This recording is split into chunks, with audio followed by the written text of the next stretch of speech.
Hey, Alex, how are you, man? I'm good, how are you? I'm good. You got nothing better to do on a Friday night? Welcome to Season 3 of the fucking Rad Snowboard Podcast. Okay, perfect. 1 second, please. Tala in ett meddelande efter tonen. Hi, this is Sean. I'm not here right now. You have reached Mike. Hi, this is Jim. Leave me a message, and I will call you back as soon as I can. Hi, you've reached Jeremy Jones. Yeah, I'm going to call you back instead. Sorry, dude. Hey, listeners, hope you've been getting some great days in. Winter in BC's been amazing, but now it's raining. So I'm spending the day packing up prizes to ship out thanks to Vans Canada and Mike Strato, and recording the intro to this week's show with Alex Warburton, a Peterborough, Ontario transplant who eventually found himself in Whistler around 1988, and by all accounts was the dominant snowboarder up there at that time. He rode for Burton, he had a Heli budget. It was a real honor to talk to Alex Warburton. For any of the skeptics out there who think snowboarding is a passing fad, think again. You're just a snowboard nerd and wanted to nerd out. The nerdiest, it's crazy. Like, you were one of the first pros that I kind of fanned out on. It was, That's like awesome, a rap man. Films. Is that right? who it was? Into the Dude, Snow you Zone? are old. Yeah, it was rap. It was Into the Snow Zone for sure. And me and Schwarty and Boyer. That predates me even knowing what a ski resort was or what heli skiing was. Mm-hmm. To me, at that point, it was like, I want to do that. Yeah. If somebody had filmed all the best tricks I've ever done in my life, I would only get a part in... Into the Snow Zone. Yeah, I think I said Snowboarders in Exile.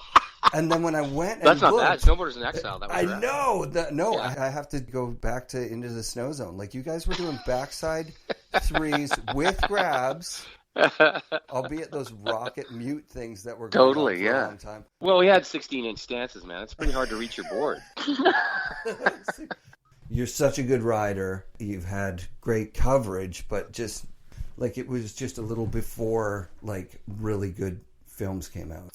Well, I think it was also when I performed also. Like, whenever I was in a contest, whenever I was filming, I was probably riding at about, I don't know, maybe 60% of my potential. But when I would ride with my friends, like Dano and Kearns, who are those two guys, and Maury, were probably the guys that I rode with the most during my kind of like peak confidence years, you know? And so they saw me when it was unfiltered and I was confident and 100%. So I didn't have the brain to be able to compete or film and ride at 100%. I was always such a head case. Right. I just couldn't pull it together. So I was just kind of like barely scraping by.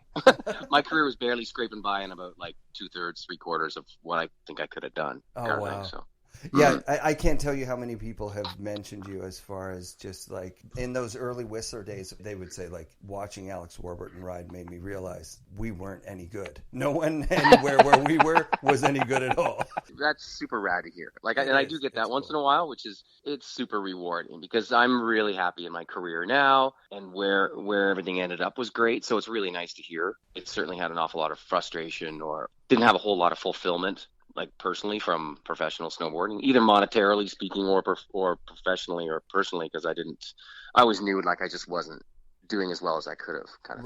Right. But you left such an impression on those early days on those people. That's cool to hear, for sure. Totally is, yeah. So that's what I'm saying, is that now I'm kind of extracting the value that I never really got back then. To me, it's worth a lot more now because, you know, the money or the photos would have been gone by now anyway. So having people speak like that, especially guys like that I respect so much, like Dano and Kearns and stuff, is super rewarding. I think you were the first standout snowboarder. You know what I mean? Like back then, I was big fish in a small pond. Now it'd be kind of gnarly to pick one person out, probably, because there's so much talent up there, right? Yeah, because also you have to specialize. I think I was hired as a mogul specialist. That's amazing. By Burton. That sentence doesn't even make sense anymore. Yeah, but that's incredible. Yeah. How do you even ride moguls? Like, I don't understand. I was never any good at it. I got into it through Dave Ochenbach. Dave Ochenbach was obsessed with it, so I just tagged along with him because he was kind of the guy to chase at Sunshine Village when I was just, you know, when I maybe got my first board or something. Yeah. And would chase him down, and I certainly have to credit that with like developing skills fast, like going down moguls fast, but you'd have to draw totally different lines. Like you'd look for bigger, fluffier ones, the big ones with the bigger ruts. You pretty much just have to air from top to top to top kind of thing and time your turns. You couldn't, certainly back then too. I mean, they had like the boards were so rock solid stiff and had like 12-meter side cuts on them. Like they just wouldn't, you couldn't just ricochet in and out of those ruts that quickly. Right. So you kind of like bounced from top to top, really. So what was until you that ate first shit. board that you mentioned? Yeah, it's the only one. I don't collect boards, but that one I did. It was Burton Backhill with red on it and fins. It's all plywood, no PTEX base, but it's got fins on it, and then just kind of the rubber straps, no high backs or buckles or anything. You're a big guy. Did you break one of those? I did break one of those. Yeah, it's funny that I broke one. Yeah, we were just hiking hills. Like I was living in Peterborough, Ontario, so it was kind of like I was just tobogganing standing up. For the first year, I didn't ever go to a ski resort until I went. My buddy and I drove down to. I mail ordered the board, and then we drove down to Vermont the second winter, and rode like Jay Peak and Killington and stuff like that because that was the only place that allowed it. And I broke it there, and Burton warrantied it, and I got like a cruiser or something like that. Then I got PTEX and when got you rid do of the that fins. Trip, you go right through Burlington. Yeah, I went down to Manchester Center and stuff, and went to the Burton factory, and we got high backs riveted to our bindings. That was the upgrade, and we took the fins off. So that was kind of we learned a lot that trip, and came back like we could ride like 10 times better. Then the following year, that's when I moved to Sunshine Village. So I moved to Sunshine Village in '86. And then did you have a contact at Burton from having gone down there? And No. I moved to Sunshine Village and just got a job as a waiter at the Eagle's Nest. And lived in staff accommodation and snowboarded every single day and worked every night. Like learned how to ride pretty quickly, and the Ockenbachs were coming up, and Shorty was coming up on weekends. And Ockenbach kind of got to know me, or I got to know them. And then Ken started giving me free barfoots. I bought like 2 or 3 boards from his store that first year, and then the second year I was at Sunshine Village, he started giving me barfoots, and I think I broke like 8 of them. I went through like 10 boards that year. Oh my God. But then I was pretty tight with Ken, and then we started going to contests, and it was at the Purgatory Time Trials the second year I was at Sunshine. I was kind of sponsored by Barfoot, and then Paul Alden from Burton came up to me there and offered me a ride. Rad. And then I went home. I went home to Ontario for like Christmas or something, and a big box from Burton arrived at my place in Peterborough. Nice. And I was like, holy shit, look at all this stuff. And then so basically the winter that I moved to Whistler, or that in '88, then I was on Burton, basically. That's how that happened. Did you work pretty closely with Burton? Did you help develop some stuff in the beginning, or were you more? I was just a rider for sure. Yeah. I mean, we talked a lot. I gathered a lot of prototypes and stuff like that, and boards. I collected a lot of boards and paid rent by selling them to people. Nice. I would have had quite a treasure trove, actually, over those years for sure. But I unloaded all of them, and but no real actual product development. That didn't happen until a couple of years later with Morrow. Okay. Or a few years later with Morrow. That's when that all started. Yeah, so like between Burton and Morrow, like you were ground floor with those guys, right? Like, so that would have been pretty early. It's not when they had. It's funny because I was a team rider with Noah Brandon, and Jeff Brushy and Duck Boy and all those guys. And I remember Noah and I rooming together, and I don't know what we were pissing and moaning about, something insignificant. And we were like, wouldn't it be cool to ride for Morrow? Because then Morrow had like the very first flame boards, and they had these little 1/4 page ads in the magazines. It would be so cool to just like quit Burton and go ride for Morrow. And like 2 years later, we're both riding for Morrow. That's amazing. But they had a bunch of influx of money. Like Scott Klum came on board with Morrow. Yep. And he came from Sims. He basically built up Sims. But Brad Stewart and Scott Klum left Sims and jumped on board with Morrow, and Brad Stewart and Scott Klum basically transformed that entire company. And then Morrow was huge. And then I started riding for them. And that's where I met Goodwill, and Tucker Franson was on Morrow. Yep. Todd Richards was on Morrow. Yep. Because they had the factory in Salem, Yep. that proximity, and it was kind of began things, I think, for me. Yeah. They were really well-designed boards, too. Like, they were over-designed. You know what I mean? Way over-designed. Yeah. They rode really well. Holy shit, they rode amazing. Yeah, but it just seemed to be so logical, like technology and how they were built. But our sport's actually a lot more conservative than we like to claim ourselves to be sometimes, Yeah. Well, also it's not driven by performance a lot of the time. I worked at the front lines selling the boards, and you could tell someone this board's going to ride great all day, but if it looks like a corn cob, they go, you know what? I don't really care for the yellow of that. I'd rather ride this one with the skulls and the flames on it. And you go, well, oh, God, that's really too much board for you or whatever. But yeah, people, I was talking about it with, or just like riffing on it in the intro to the Kevin Young episode, just how subversive it was back then. We were literally getting to the ski resorts and doing everything we could to just not be skiers.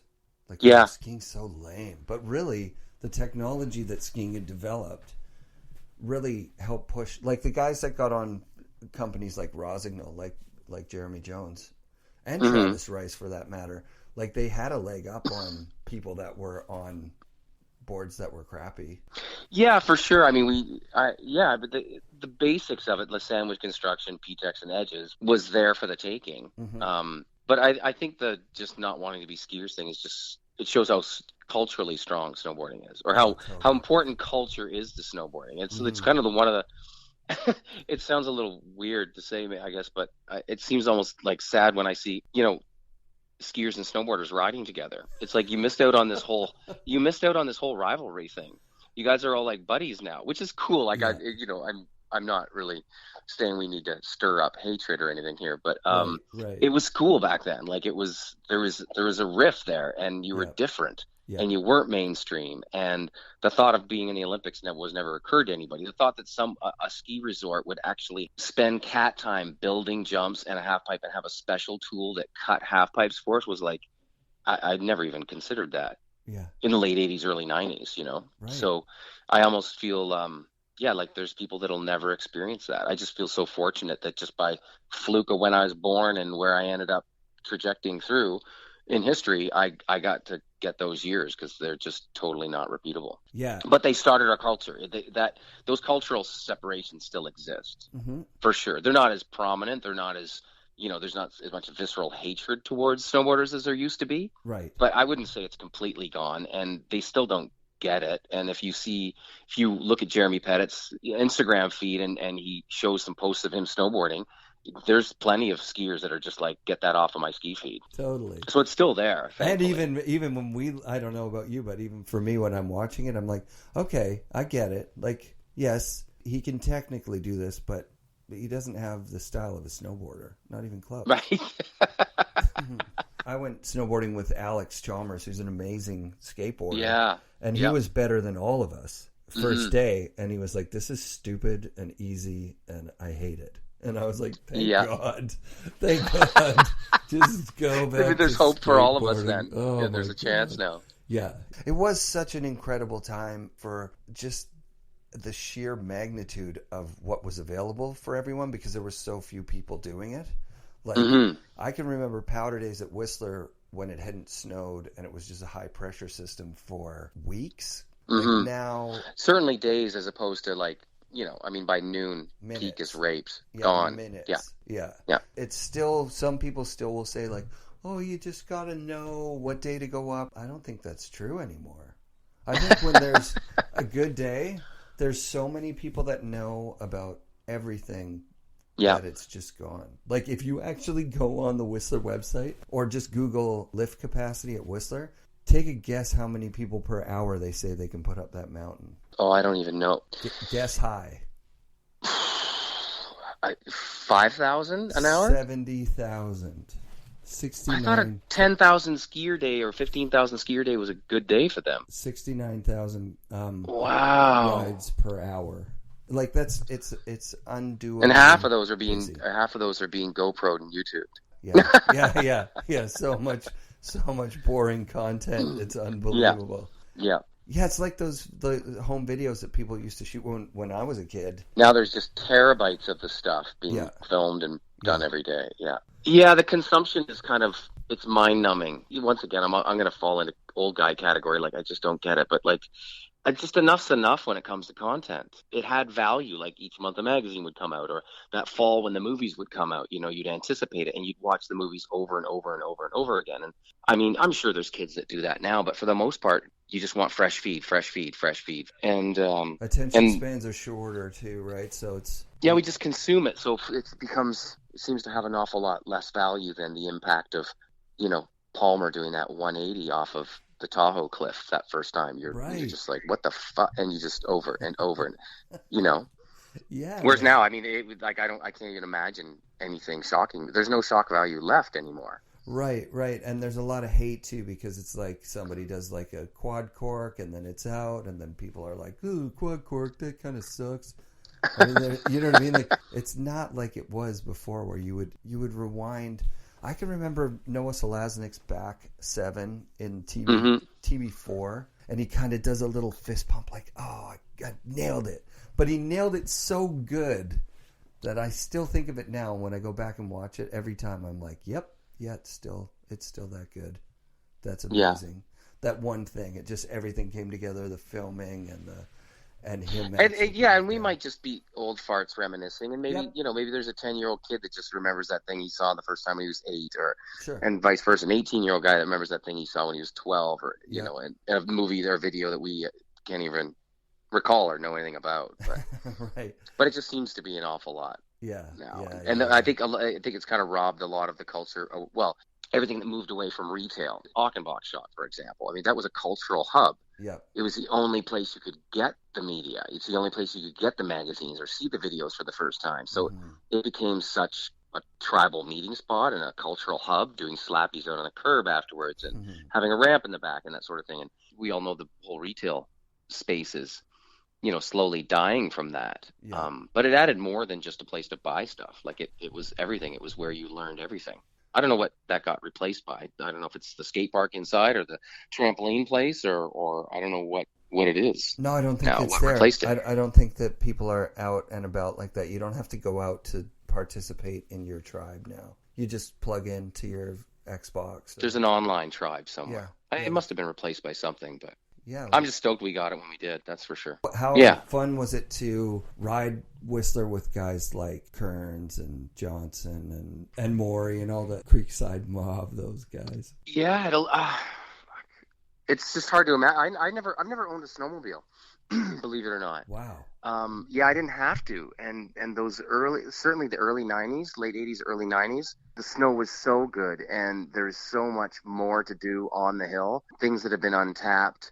And we had heli budget, so it was like I was either going to ride Whistler when it was good, or I had a heli budget, or I went to Alaska. So I made such little money, there was no point in buying a sled, for me anyway. Right. But yeah, I can't even put it into words that wouldn't sound cheesy. I feel so blessed that I happened to just stroll upon history and was there.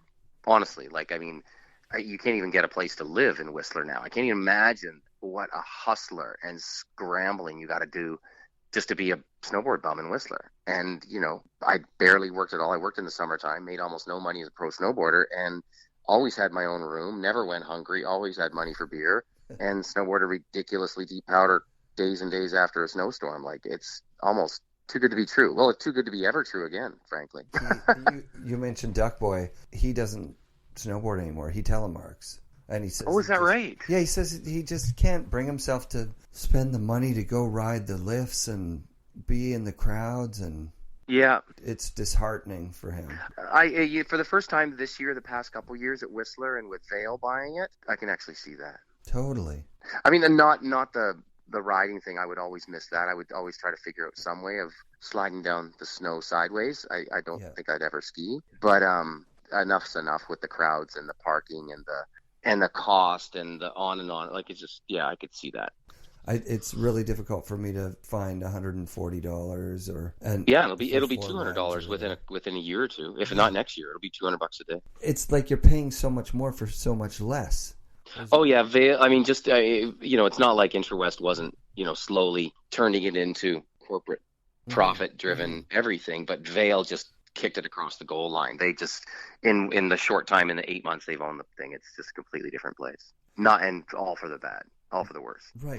Obviously. For sure. Right. It's like part of me just wants to I hope they have a couple of shitty seasons so they just start to value people that shoot photos and publicize their terrain for them. Right. Yeah. I couldn't believe the season that Mount Seymour went away from the media thing. So they were giving away passes to guys like Scott Surface and all the Wildcats guys and all the Seymour kids before them. And then one year they just said, you know what, we're not sure that this is working for us, so we're going to just cut that off.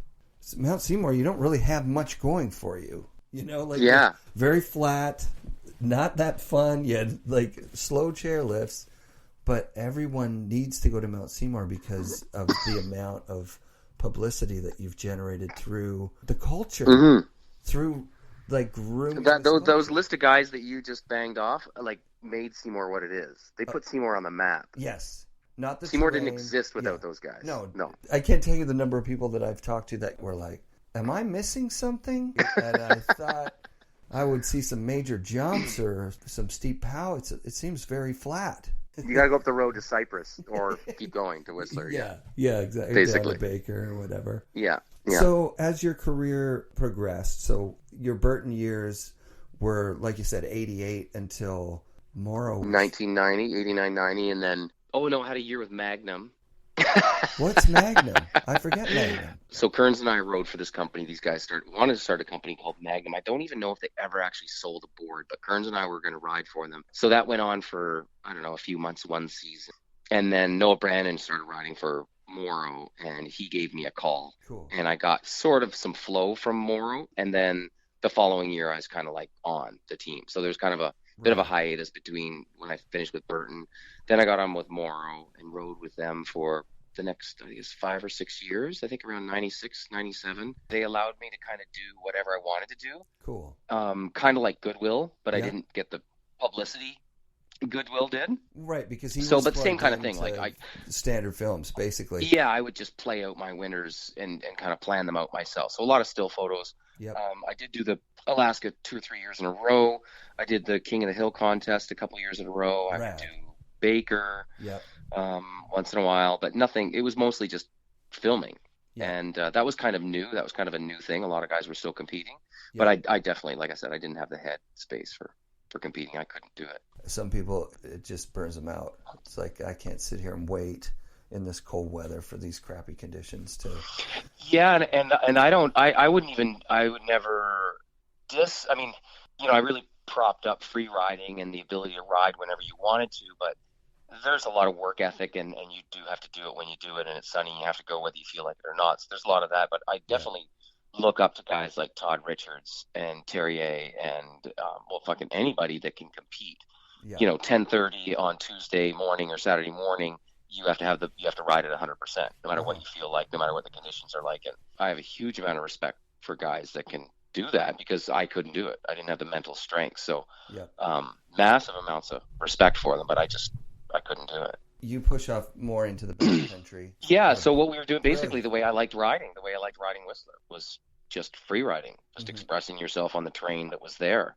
I still feel weird hitting jumps that are kind of patted down and shoveled in park stuff. Like it, I don't mind flying off stuff that is all soft and no one's tracked it before, but perfect jumps that you could get masonite burn on, those things still kind of freak me out. I don't know how to handle them. But yeah, I kept on doing that until the one year in particular in Alaska where a couple things happened. A guide died right in front of me and Brian Savard shooting here locally in Whistler area, and then into Alaska just after the King of the Hill. Goodwill went into a crevasse. Yeah, then I went to Juneau after that trip, and my binding pulled out halfway down a chute, and I tumbled through the chute. So these things happened this one winter, and I was just like, this is a life-threatening job that pays shitty, dude. I'm out. So the following year, so I think, 97, I went down to Costa Rica and Nicaragua for 4 months. I just took the winter off. And went surfing. Just checked out. And what did you come back to? I came back with an ability to surf, which was something I always would, which was pretty much the only reason I snowboarded. I'd never seen the ocean when I started snowboarding, and it was, to me, snowboarding was just, it was because I wanted to surf, but I didn't live near the ocean. So snowboarding was always pretty heavily more surf influenced than skate. And then, just surfing for 4 months, and then came back and reconnected with Morrow. Kind of considered going back on the team, but it didn't really work out, and my heart wasn't back into it. But then Neil Morrow, which is Rob Morrow's cousin, and Rob offered me a job. So I said, look, you've been bitching about the product all this time. They always saw me sketching and stuff, and why don't you come in and help, you run testing and learn how to build prototypes, and the factory's right there in Salem, Oregon. So they just opened the door for me, and I dove in and learned. I was building prototype boards. I began building prototype bindings, learning a lot about rudimentary mold making. That's when all the step-in stuff was happening. So Yeah, in 97, I traveled to China. It was the first time I went to China. Wow. I was on the boot program. So all of a sudden, boom, I had this career as a product developer. I was making 3 times as much as I ever did as a pro snowboarder. Right. And I didn't have to land a damn thing. Yeah, I mean, I pretty much owe Neil Morrow my career that I have now, opening that door for me. I'll be forever grateful to him. So then Morrow gets sold to K2 in 99, I think, right? Yeah, so I had about a good 2-year stint with those guys, and the education level was huge. And then K2 bought them, and I think they kept a couple sales guys, and basically everybody else got their walking papers. So I kind of wandered around a little bit. I worked for Option a little while. Yeah. Went back to banging nails for a little while. I was built houses in Whistler for 8 years. Oh wow! In the summertime, because I never really made any money as a pro snowboarder. So if I wanted a truck or a dirt bike or anything else, I banged nails in the summertime. So I went back to that. Worked for a website in the early 99, 2000, crossrocket.com. That early .com boom was ahead of its time. It's funny to see websites now, and what we were trying to do then is kind of what you have to do now, sort of thing. But it was like 15 years or at least 10 years too early. And then I managed to get through Maury into Forum. Started kind of pushing my way into Forum. Oh, cool. And then the career kind of kicked back in. Kind of got my foothold in at Forum, and then it really grew from there. Yeah, I can remember when you were designing for Option. Their boards got way better. Well, a lot of that I would have to say would be Johnny Q. Oh yeah, did Johnny that. Q too, right? Yeah, right. I didn't have a lot to do with boards. They brought me in for bindings, and I was there for like 6 months. So to be frank, I didn't really do much at Option.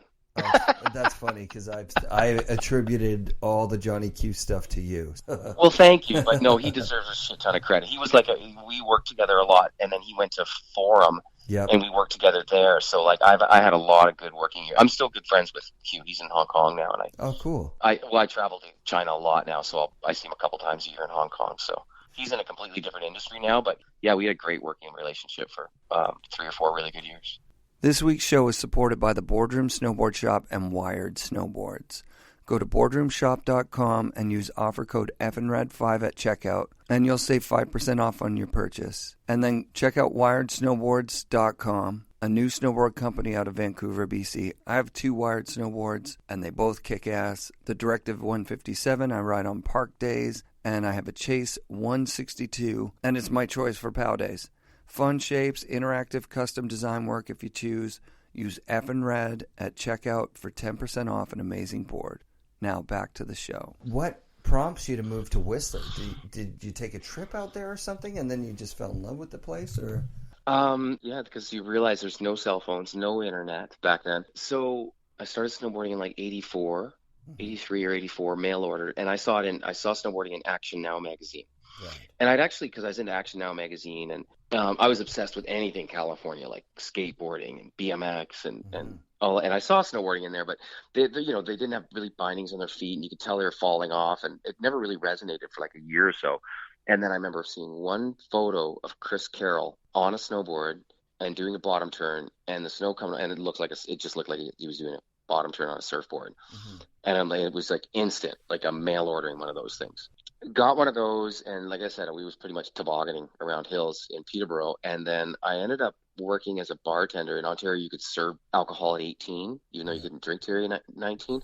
So I ended up being like a bartender at Elmhurst Resort, which is like this little fishing resort, like a little lodge. And I would tell everybody about snowboarding, that anybody would listen, and nobody would know what the fuck I was talking about, of course.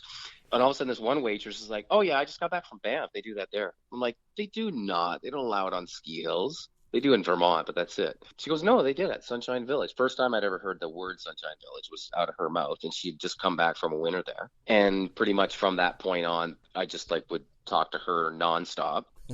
And that was it. I was convincing my mom and dad, okay, I'm going to take a year off before I go into art college, because I was in grade 12 then, grade 12 or 13. Mailed resumes and stuff like that to Banff and to Sunshine Village, and then did the drive at the end of the summer out there. Yeah, and that's where I met Ochenbach and all those guys. So 2 winters at Sunshine Village, riding every day, living at staff accommodation, just riding every single day, 100+ days. And then second half of the second year, we heard about Whistler.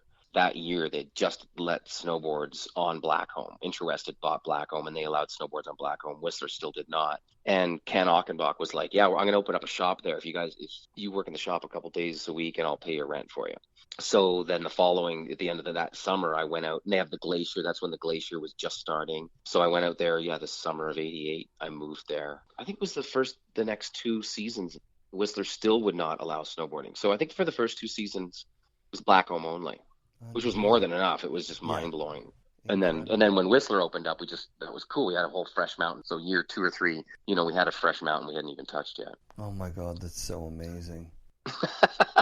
But the Whistler guys were like, we still remember like Ski Patrol and stuff, because Whistler was family owned and Blackcomb was owned by Interwest, and then Interwest bought Whistler. Yeah. But during those early days, I remember the Ski Patrol at Whistler were just like, you guys will never, ever be allowed on our fucking hill, ever.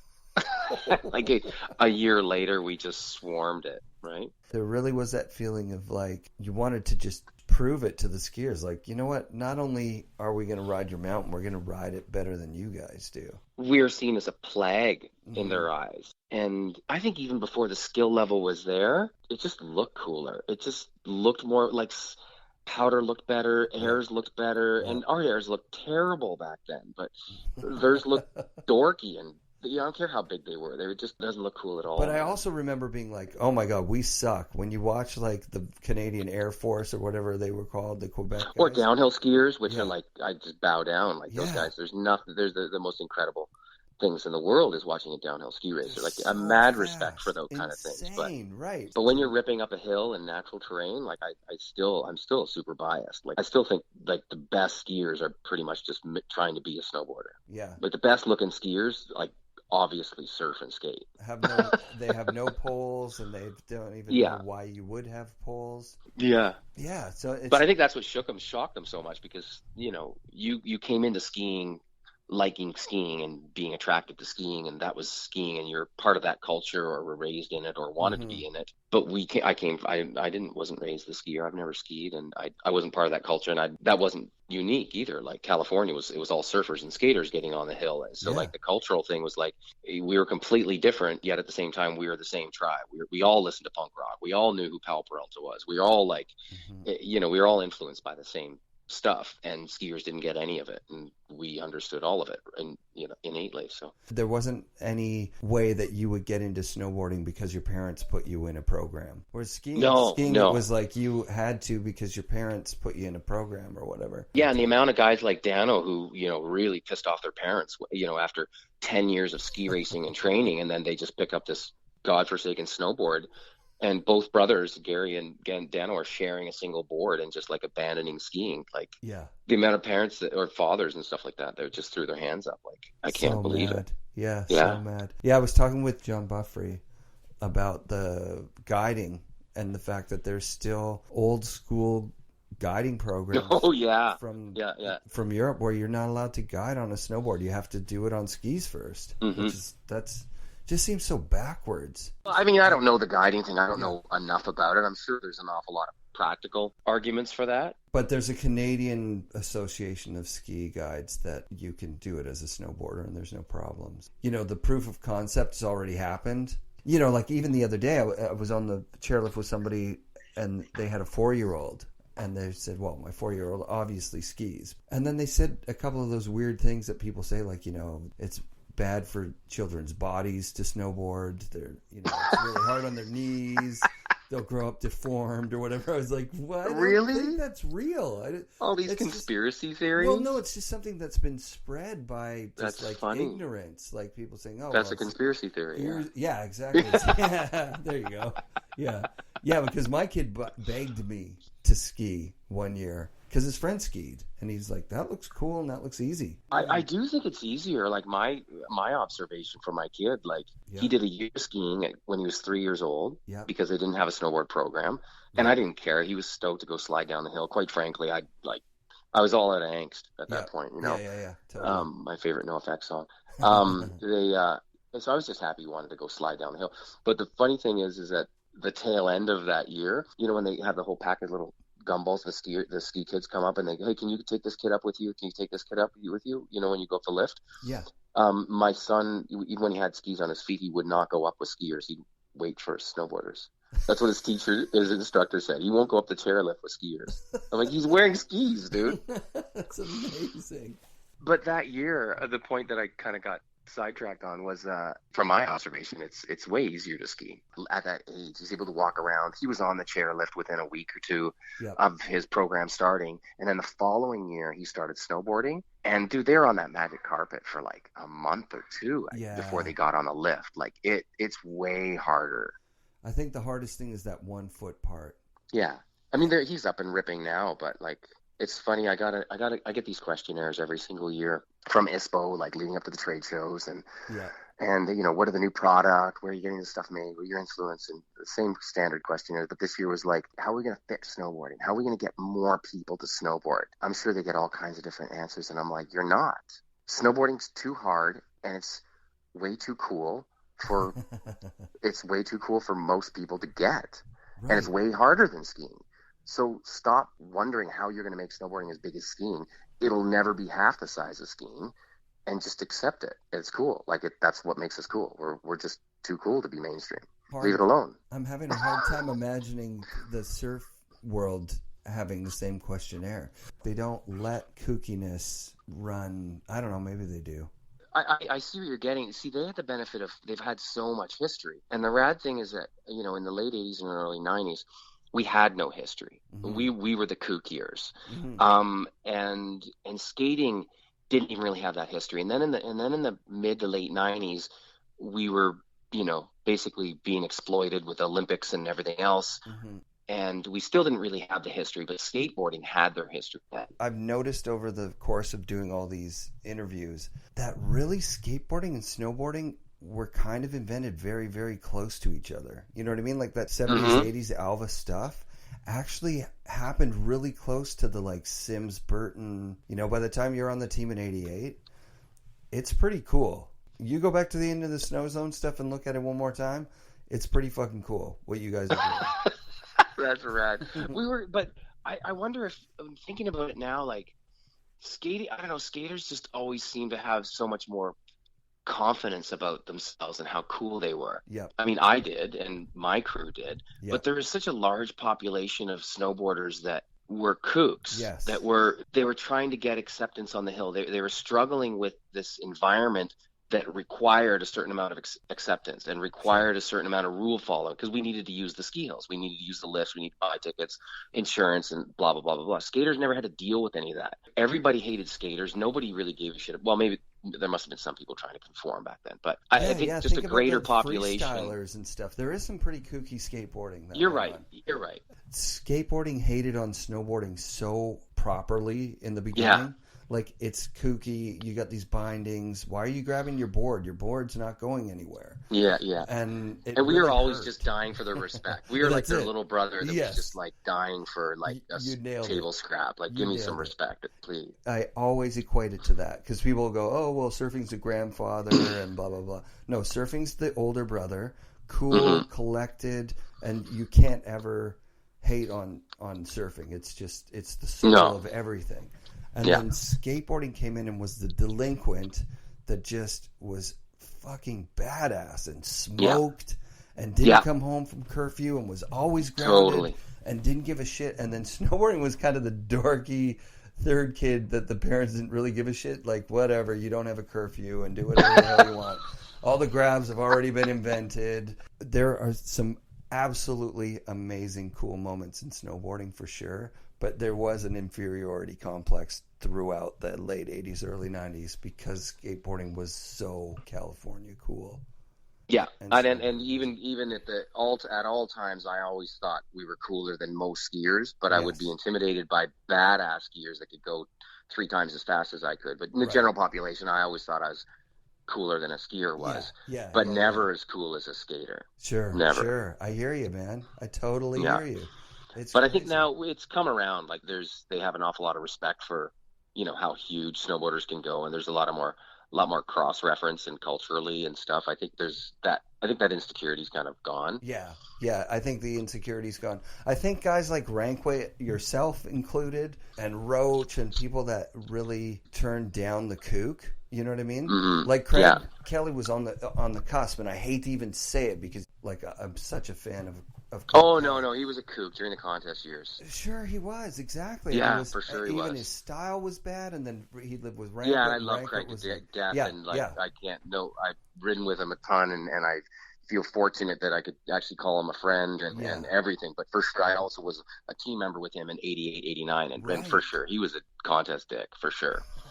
then he got Tom Curran level cool. So, like, he more than made up for it. But like, there's for sure back then. He got in with Jake at the exact right time, and we're all better off for it. It's amazing. Mm-hmm. Absolutely, man. Yeah. Really cool. You are a snowboard fan still, hey? Yeah, even though the traffic and the cost and everything and fail and everything kind of like all that kind of bums me out, and I can understand someone walking away from it. Yeah, I credit snowboarding to saving my life. God, I don't know where I'd be if I had to go to school and have a regular job and everything. Like, it set my path, and it gave me a culture, it gave me a family, it gave me an identity, it gave me.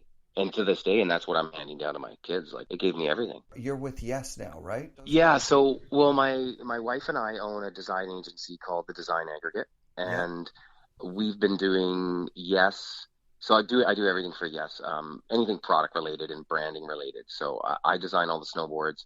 I art direct all the graphics, and even I'm doing a couple of the graphics. I write every word in the catalog. We develop the website, design the ads, on and on and on. I manage all the product, go to the factories, negotiate pricing, everything. But our small agency does that, and then I did all the design work for Now for the first couple of years. Cool. We don't do Now stuff now, but I did the first 2 or 3 years, I think, of Now. Yeah. The industrial design, because that's kind of where I ended up becoming an industrial designer without going to school. Amazing.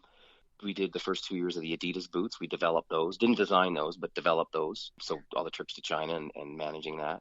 Doing some outerwear for Rip Curl now. Yeah, so Yes is still like, I mean, I'm known for Yes, and I think my heart and soul is definitely with those guys, and I love the brand, and it's been fun to kind of grow the brand. Mm-hmm. You know, those guys have given me so much freedom, and this point in time in snowboarding is by far it's the funnest time to be a board designer, that's for sure. The freedom to design cool shit is here. That wasn't, I mean, God, every board looked the same 15 years ago. Like, it was super stagnant at the end and tail end of the 90s, early 2000s was like, that was the most boring time to be a snowboard designer. That's why I got into bindings. Boards just seemed boring to me.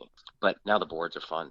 Like, designing snowboards is fun. I didn't even realize how restricted I'd been in my mind. Like, it wasn't until this year that it dawned on me. I'm like, why the hell am I riding a fucking twin tip in powder? Especially with all these new fun shapes. Like, they're designed for powder. They work better in powder. Why wouldn't I have one of these? Everyone should have 2 or 3 different snowboards. Oh, totally. I rode with Tex and Dano at Baker a couple of weeks ago, and I was like, those guys have amazingly cool shaped boards, and they ride faster than I've ever ridden in my whole life. And they're 50. Yeah, I turned 50. I'm 50 now. Holy shit, dude. Yeah, and I'm changing. Yeah, I'm 50 and I'm changing diapers. So I had a prolonged adolescence. Let's just say that. Yeah, nice.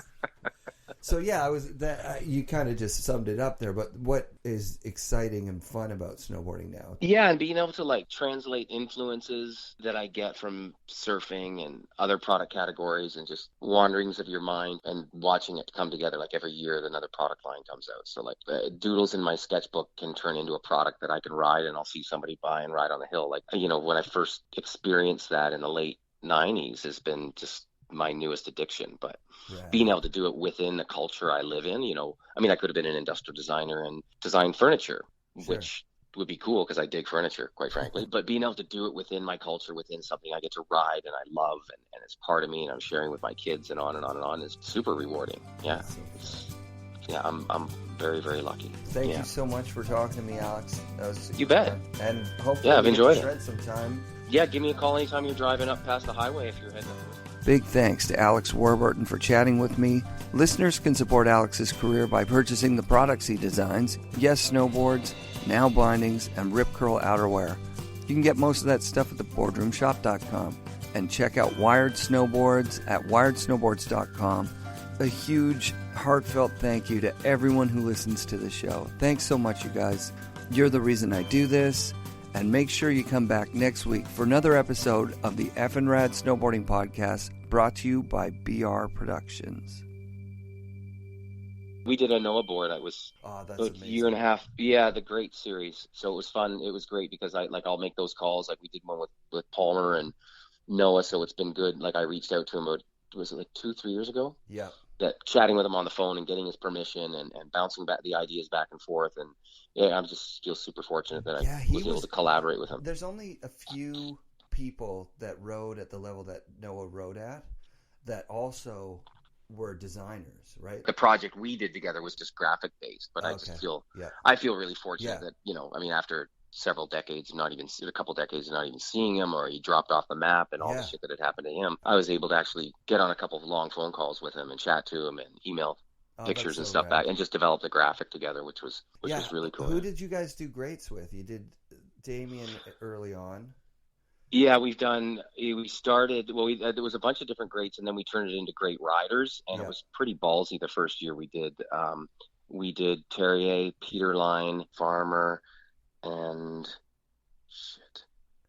one more I forget. Anyways, then people were like, "Oh my God, Burton's going to come down on you," but they never said anything. So then we just kept going, and then the following year we did Brushy and Damian Saunders and Rankwit and spacing again on the fourth one that year. And then we shifted, and those had kind of faces and riders on it. So reaching out to one of these guys, like reaching out to Brushy, who like we were super tight, you know, in 89, 90, and I hadn't talked to him in like 15 years. So just like, that's cool. I'll get their permission, man. I'll call them. So I make all the phone calls to these guys. So it's been kind of fun reaching out to them. Yeah, of course. It's amazing. Yeah. And then we did Todd Richards and Palmer. Those were fun because we did a collage of all their graphics over the years. And the Selaznick one, of course, we put skate trucks on the bottom. So there's Yes logo on either side, but of course there's an inlay. There's a die cut of these skate trucks on the base. I saw it. And then all his graphics and shit. So that's so I'll fire off an email of all the greats we've done. Oh, do it. Thanks. That'd be awesome. Yeah. I redesigned it this year, and we have 2 different graphic themes. One is going to be our regular inline, and then we have this special collab limited edition thing that you'll see pop out in February. Dope. I think we'll start. That's so dope. Yeah, that's the shape that I ride for freestyle 20 symmetrical boards. They're so fun. Oh, yeah.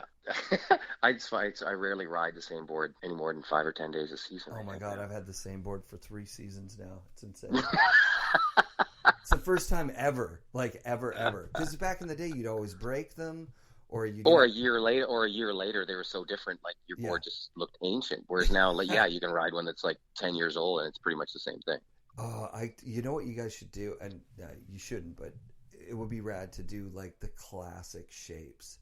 Like put out a Damien kick or whatever, like the actual, that real weird long nose, short tail bomber shape. Like just do the exact friggin' thing. You'd have like 10 crusty 50-year-old snowboarders that just got it. You know what's funny? And then everybody else would just like shun you, and then you couldn't pay for the tooling. That's it. The buyer asked me at the boardroom this year. He called me. He's like, "Okay, we're ordering the reissue that Mervyn Manufacturing's doing. They're reissuing like the Pharaoh and the Dukester and the Skidder," and I'm like, "Those aren't. Nobody's gonna want that. Those suck. Those sucked then. Why would you reissue? I guess whatever. I don't know who that customer is. Yeah, you know what I mean. Like it's nobody, because nobody's gonna. You want a pro model if you want an old reissue. Burton's been doing a good job with it.